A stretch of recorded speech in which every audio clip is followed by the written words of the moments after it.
Welcome back to Northwest Favorites, the heart of Portland wrestling. I'm your host, Frank Culbertson, and this is the series where we shine the spotlight on the wrestlers who weren't the territory megastars, but who absolutely shaped the experience of going to the Portland sports arena. These were the wrestlers who carried semi-main events, elevated main events, and connected with fans in a way only Portland wrestlers could, whether those fans loved them, hated them, or feared them. As always, this series is based on the Encyclopedia of Portland Wrestlers by historian Mike Rogers, available now on Amazon. And today we dive into three of the most memorable villains ever to step foot in the Northwest, each one unforgettable in his own era: Killer Brooks, Rasputin, and the Skull. If you were a Portland fan in the late 70s, you didn't just boo Killer Tim Brooks, you felt him. Brooks had the look, the attitude, and the mean streak that perfectly matched the Northwest's long history of rugged, believable heels. In fact, the only thing missing was the word killer, because Don Owen didn't use that name in his territory. So Brooks arrived in October 1978 as Bad News Brooks, debuting on the same night as Roddy Piper.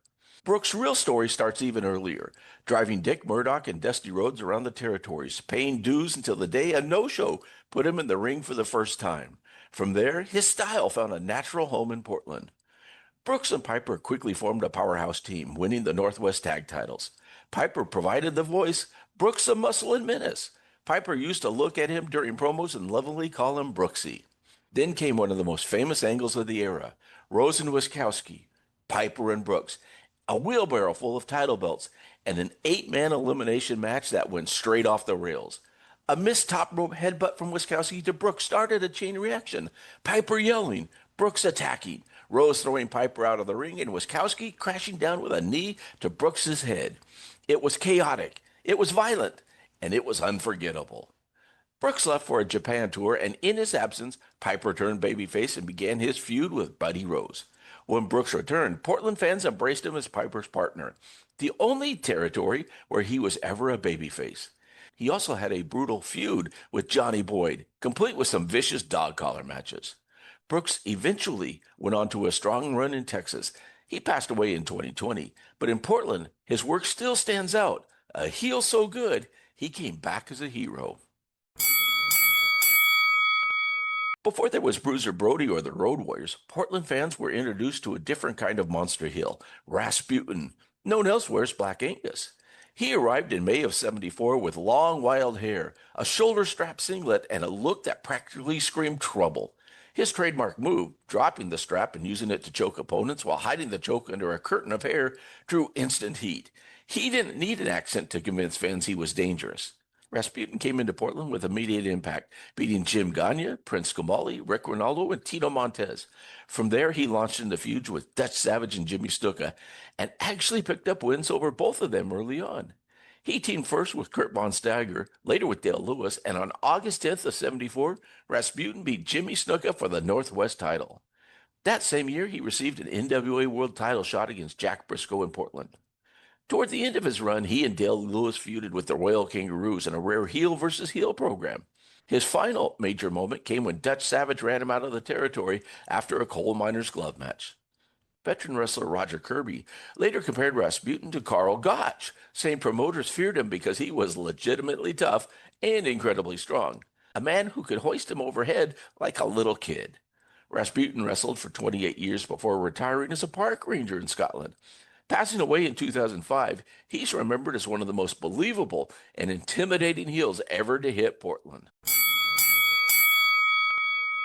Every territory had great heels, but Portland had the Skull, and for many fans, he was the favorite villain of the 1970s.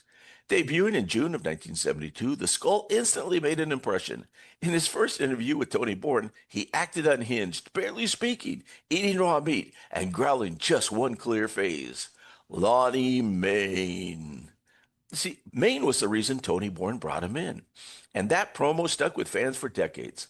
The Skull racked up early wins over Sabu, Tito Montez, and Ricky Hunter, and soon teamed with Tony Borne to win the Northwest Tag titles in September of '72. Along the way, he feuded with Lonnie Mayne and Dutch Savage, trading wins in matches full of raw physicality. He even earned an NWA title shot against Dory Funk Jr. in Medford, a rare honor for a full-on heel of his type. Later, the Skull teamed with Bull Ramos, forming one of the most intimidating duos of the era. But like most Ramos teams, it didn't last long. Then came the twist. Don Owen suddenly told him he was being sent to Vancouver, where promoter Sandor Kovacs later said the Brute became the biggest draw Vancouver ever had.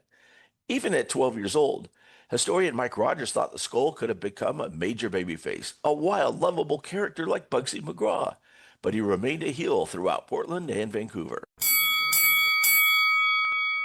3 unforgettable villains, 3 distinct eras, 3 wrestlers who weren't megastars, but who were absolutely essential to the Northwest experience. Killer Brooks, Rasputin, the Skull. These were the performers who filled the arenas, fueled the feuds, and gave Portland wrestling its edge. Hey, this has been episode 3 of Northwest Favorites, the heart of Portland wrestling, the fan favorites and fierce rivals who defined an era. Based on the Encyclopedia of Portland Wrestlers by historian Mike Rogers, it's available now on Amazon. I'm your host, Frank Culbertson, and be sure to follow on Spotify and Apple Podcasts, and new episodes drop every Friday.